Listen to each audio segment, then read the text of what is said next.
when discussing literature. Verb tense for use when discussing literature. The general rule is to use present tense verb. When you want to answer any question, especially your paper 2, paper 3, alright, you are expected to do your literary appreciation, your analysis, while you keep to present tense verb. You must maintain it. And why is that? Whatever you have read in any given text recommended to you, there are issues of life. I've told literature mirrors life in the society. There are issues of life and they are universal truth. They are habitual character. They are realities of the past, realities of the present, and there will still be realities of the future. So you cannot use past tense unless there is a strong reason to do so. Let me have a demonstration here, a very small demonstration so that you can have better understanding of what I'm saying. I need to use a particular recommended verb. Okay, let me go for poem, the black woman. Black woman. The poet is Leopold Sédar Saint-O. Okay? Now, let's have a question. Discuss the theme of African beauty. Discuss the theme of African beauty. Now, one of the themes of this work is African beauty. So, how are we expected to put our answer down? To put our answer down, we need to first pay attention to this. Alright, I shall come back to this, but we need to pay attention because when you want to answer literature question, you need to find out if there is literary term. And if there is literary term like theme, that should be the first preoccupation or the first assignment for our answer. And that should be done in form of introduction. Of course, when I get to these points, I will speak more on that. Now, let's start this way. The term theme is the central idea of any recommended work of art, either recommended or not, any work of art. Okay? You can still continue and continue. We now connect the theme to the context of this poem. Alright? Now, let's go. Let's assume this is the first paragraph, the second paragraph. Before 1930, Africa or black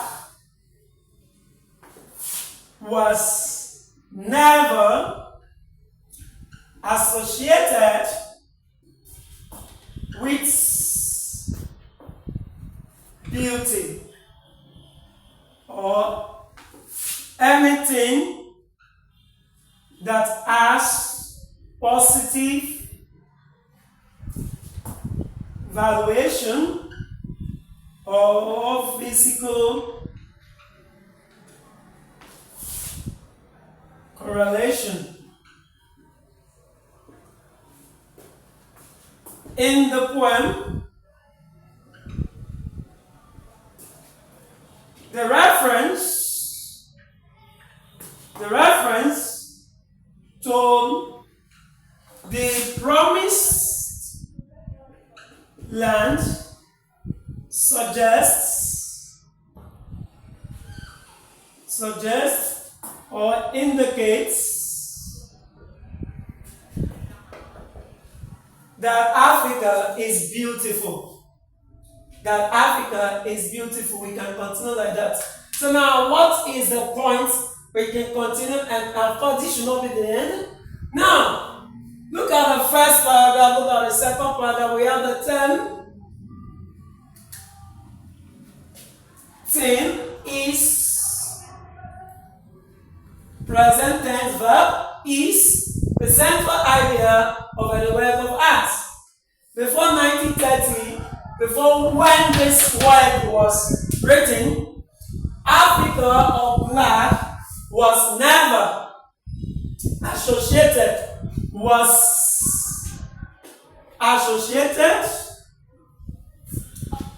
this is past tense. Okay? And we've said we must use present tense with beauty or anything that has positive valuation or physical correlation. Okay? Now, in the poem, the reference to the promised land suggests present tense, suggests or indicates. Now, what are we emphasizing? You are to present whatever your answer, whatever your opinion, whatever you write, your analysis, your interpretation in present tense. And I said, unless there is a strong reason not to do so. Here, there is a strong reason not to do so because the time, what we have here, we have two divisions of time. What this sentence has done before 1930, it has created two divisions of time. One is the past and one is this moment of speaking. Is it clear? So for this past, before this word, it is allowed for us to use past tense. But every other thing, you should continue using your present tense. If we should continue, we are going to be having present. We should be maintaining the present tense verb. If you still need more clarification on this, you can comment on, you can write us on the comments section, alright? But this is a little demonstration of what is meant by please present your answer in present tense verb. The temptation is because the word, for instance, this was written in 1930, some of the words that are, all of the words that are recommended, of course, they were written, or they are written in the past. So the temptation is for you to be putting your answer in the past tense every time. Be conscious of the fact that when you are discussing the events of the story, alright, ensure you present your answer in present tense. Unless, like this, there is a strong reason not to do so. Now we go to how to answer literature in English. How to answer literature in English questions. Right? I started with something here, but let's go check. Number one, literature in English questions. I expected to be prose writing. I explained this the other time. Now, what is the concept of prose writing? When you have any literature question, essentially your essay test, you should record the formats, the structure of essay writing. The same thing must be maintained in your literature question or answer. That means you need to do what is known as organization. And for your organization, you need to have first paragraph for introduction. Then the major part, which is the body, the content of the answer, you should have at least 2 points. And each point should take a separate paragraph. Each point should take separate paragraphs. Please note that. And a good essay is always or should always have conclusion. So let's say you should use minimum of 4 paragraphs for a particular question. If the first is introductory paragraph, the second, the third can be the major points. In fact, for your literature, please note the mark points. So before you start writing, develop your point and discuss your points in paragraphs. So even 2 is not always good. Why 2? The minimum should be 3. You can go 3, you can go 4, you can go 5. Please take note of these things. And these points must be put in separate paragraphs. That is the concept of prose writing. That means your answer should look more like an essay. An essay should have introduction, should have body, the body should have 3 paragraphs minimum, 5 paragraphs maximum. And after that, you have your conclusion.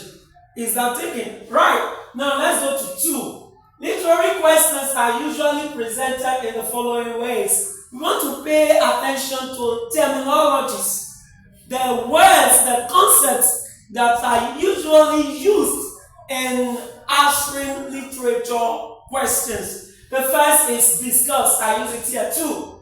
Discuss or vividly explain. This question is to test candidate understanding. Okay, so any word that want to find out your understanding simply expect you to demonstrate your understanding by explaining your points. So this is more of explanation.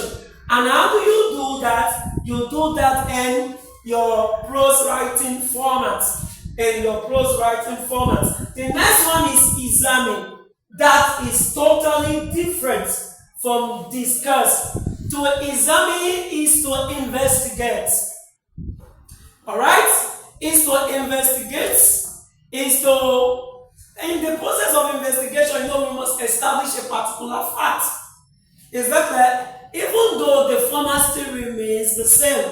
Your paragraph, your introduction, your body, your conclusion. So when you have a question like examine, and I said you have to investigate, and in the process of your investigation, you want to look at characters, the roles, and the event, and the significance of all of the things they did. Are you following me? Then, if this can be similar to justification, justify a title, but it is not totally closed. Alright? I shall speak more on that later. The third one, compare and contrast.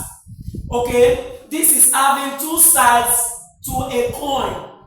You are comparing, you are contrasting. Of course, you are going to have 2 different parties, or situations, or characters, or events. So what are you expected to see? Sometimes you want to see advantages, disadvantages, the pros, the cons, the strengths, the weaknesses. Are you following me? For instance, like the debate topic, farmers are better than doctors.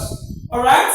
You don't arrive at a good conclusion by just saying, no.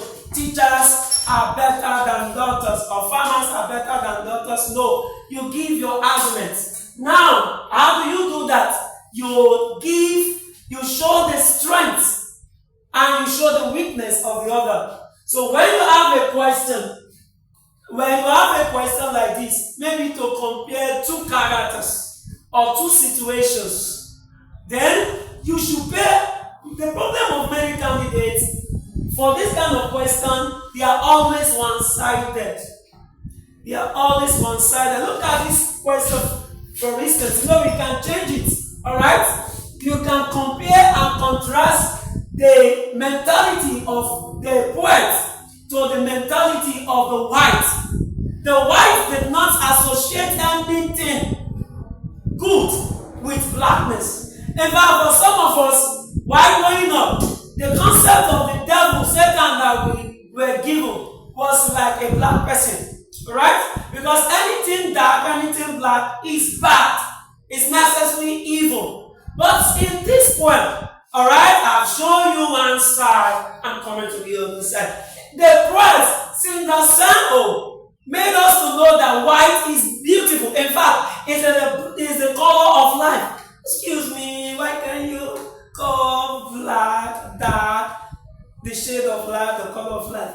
But those are his arguments. So now, what I've done is demonstration of comparing and contrasting. So when you compare, when you contrast, you should bring two sides of two situations, looking at their strengths, their weaknesses, and establishing your own facts. Please take note of that. When we go to narrate, even without telling you narrate, this is what most candidates always do for every question. They narrate. They want to give account. Alright, when you narrate, when you give account, is to give us a plot, account, the storyline. And please, in presentation of your storyline, ensure that you do not present your answer adversely, in disarray, in disorganized manner. Ensure your, from the word composition, you compose, you brainstorm, you draft your points, then which one should come first, which one should come second, which one should come third. Alright, the first should connect, there should be good and smooth transition. The first should connect with the second should connect with the third, like that, like that. Alright, justify a title. Before you can justify a title, first you have read the recommended text. Then you are now looking at the setting, you are looking at the things, you are looking at the major events of that word, and your conclusion is the title is appropriate for that recommended word. That's what they ask you to do. So you connect the events, the setting, the things, every important segment and section and activity of that recommended text, and conclude that the title, if of a truth, should be this. And that's just a responsibility. So you can't do that unless you connect the title with the story itself. That is what they ask you to do. The last one, never the least, you have give portraits. This is more like a descriptive essay. Whenever you are asked to do descriptive essay, you need a lot of painting of picture to give us a mental picture, mental idea. Alright? And you are going to be needing a lot of adjectives and adverbs. What are you expected to do here? You are to describe your characters and the roles they play.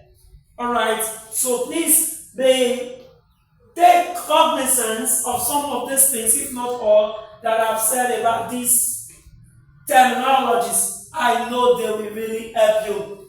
Now, let's go on. Please, I'm still on how to answer literature in English question.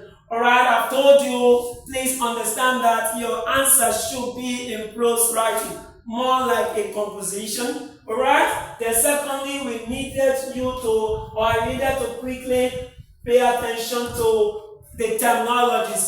So if you now know all of this, how are you supposed to answer your question? First, pay attention to the literary term in the question. These are questions, for instance. Discuss the theme of African beauty. The literary term that is here is theme.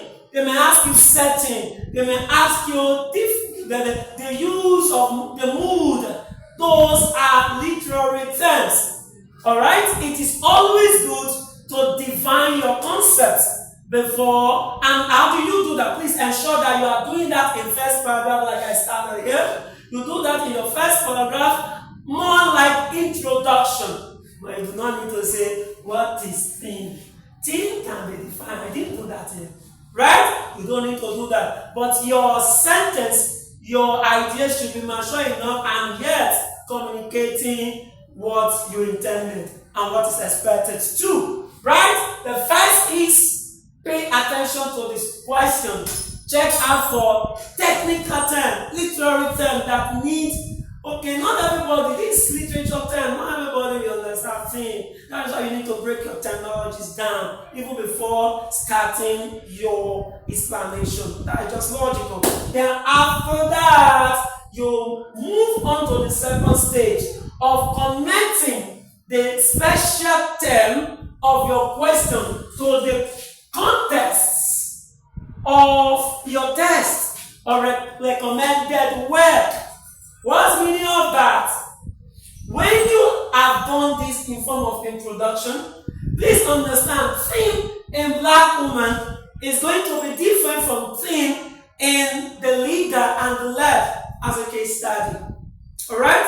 So now, for theme, the meaning of theme as literature concept or terminology will be the same in every work of art.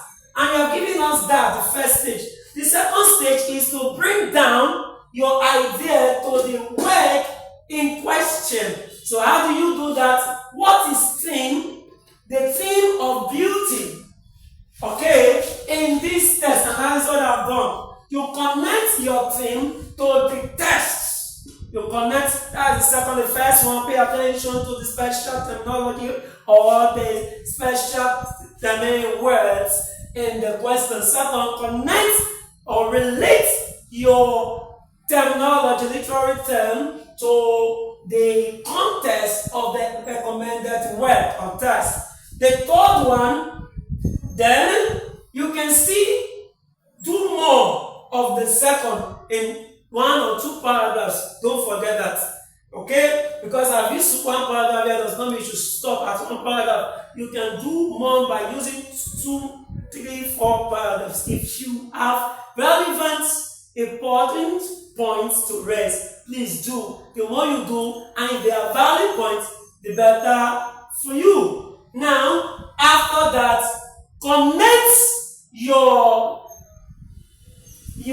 question, the content of your question, which is the theme of African beauty, to your immediate environment. Because I've told you the scope of literature is to give us a mirror to see life in the society.